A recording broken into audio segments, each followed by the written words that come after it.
Okay po, welcome back to our channel. Nandito na kayo ulit sa ating YouTube channel na Tips ni GM at welcome po.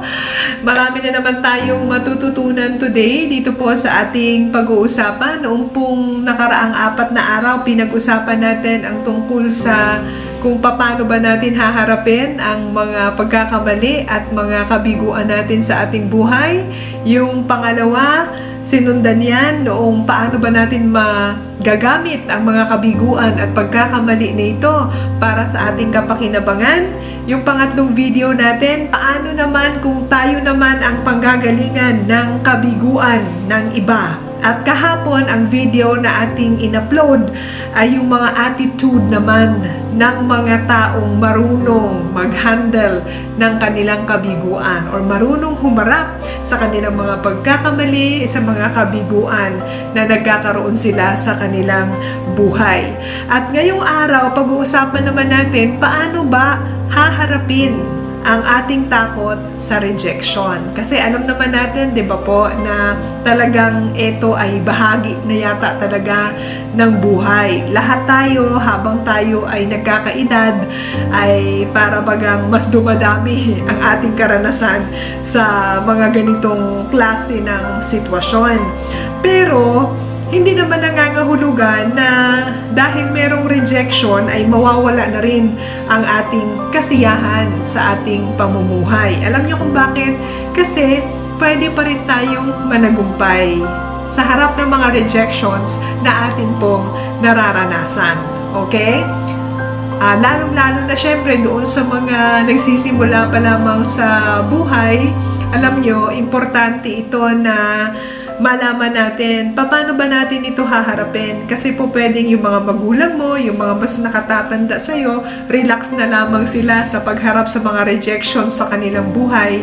Pero ikaw, syempre, marami pang kaba, medyo siguro nag-aalala ka pa.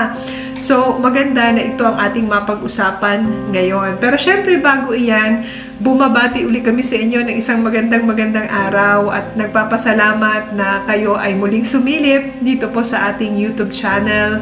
Nagpapasalamat din tayo sa Diyos na sa muli ay binigyan tayo, 'di ba, ng panibagong araw para magawa ang mga kailangan nating gawin, ang mga bagay-bagay na kailangan nating matapos kahit na nasa bahay lamang tayo ay ating matapos. At higit sa lahat, syempre, binigyan tayo ng araw na magkakasama tayo as a family, at the same time, maayos ang ating pakiramdam, okay na okay tayo, wala tayong nararamdaman.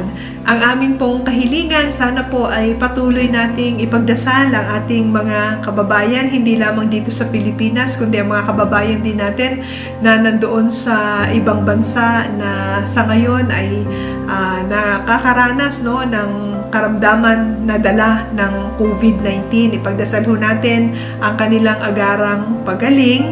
At syempre doon naman po sa mga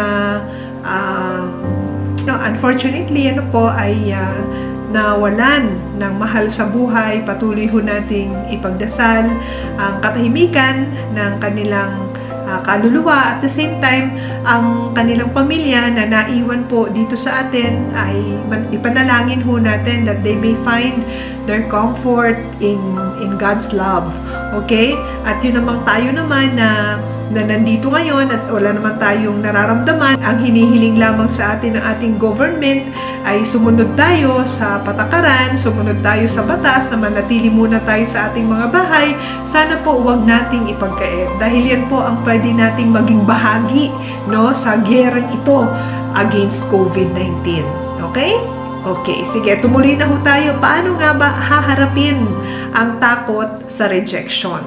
Okay, so meron tayong mga inihandang tips para sa inyo today.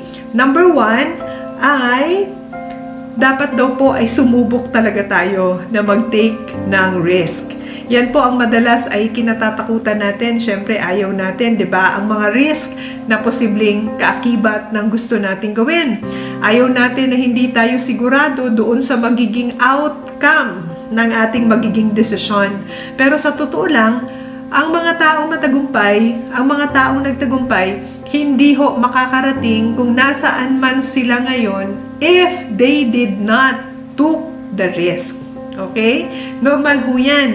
Ang kailangan lamang nating tandaan, masaktan man tayo, masugatan man tayo, madapa man tayo, at least, sinubukan ho natin. Hindi tayo darating doon sa punto na tayo ay magsisisi.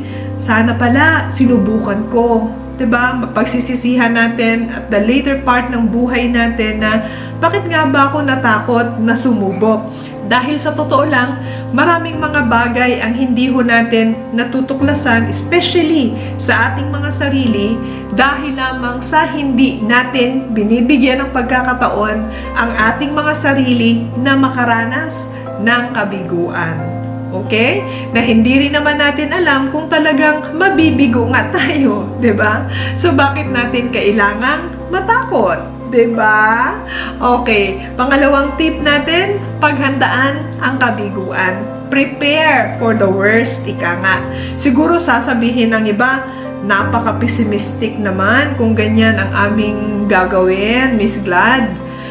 Pero kasabay ng ating mga hopes for success, bago pa man ho tayo sumubok, dapat paghandaan na natin in advance ang posibleng kabiguan. Bakit?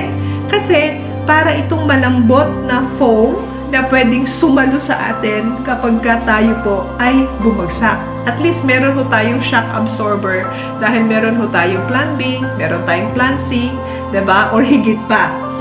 Maging matalino ho tayo sa pagharap sa mga peligro. Kailangan meron tayong backup plan. At yan po ay nagagawa natin kapag pinaghahandaan natin ang posibleng kabiguan. Pangatlong tip natin, maaaring hindi naman masyadong masakit ang kabiguan kaysa sa iyong inaasahan. Ayan, dahil nga susubukan mong makaranas ng kabiguan at talagang this time ay haharapin mo ito, malalaman mo na hindi naman ito kasing sakit or kasing sama ng inaakala mo. Minsan kasi sobra tayong napipigilan ng ating mga hindi makatwirang takot at pagkabahala. At kasama na dito ang ating fear of rejection.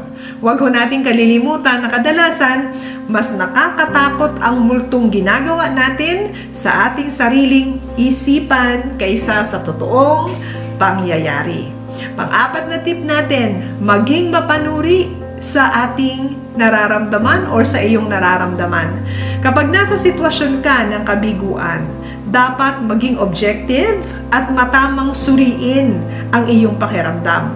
Unawain mo ng mabuti kung ano ang iyong nararamdaman at kung paano ka naaapektuhan nito. Ibig sabihin, kikilalanin mo ang pakiramdam hanggang sa maging pamilyar ka dito para mapaghandaan mo ang ganitong mga sitwasyon sa hinaharap. Okay po? Nakuha niyo po ba ang ating mga tips kung paano natin haharapin ang ating takot sa rejection? Sige po, balikan natin. Sabi natin, una, sumubok na mag-take ng risk. Pangalawa, paghandaan ang kabiguan.